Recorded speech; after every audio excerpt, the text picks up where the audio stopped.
omdat ik een waddenliefhebber ben en Anke ik toch van, we moeten maar een Dark Sky Waddentour. Dus de eerste keer weer al een succes.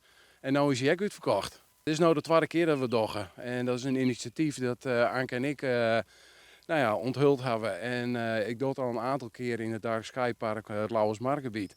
We zijn in contact gegaan met de Natuurfederatie en Nacht van het Wad. Dat is een onderdeel van Visit Wadden. En die gaan een gearworking met je zongen om dit nog meer op de kaart te zetten.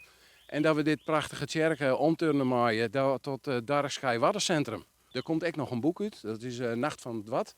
Er is mij vregen om nachtfoto's onder te leveren. Nou, die hebben wij in van de dien.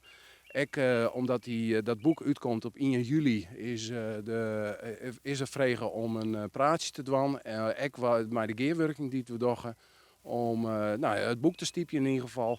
En te zien dat we meer bekendheid krijgen, zodat we meer gearworking maken voor de regio. En de Wadden op de kaart te zetten middels het donkerte van het Wad.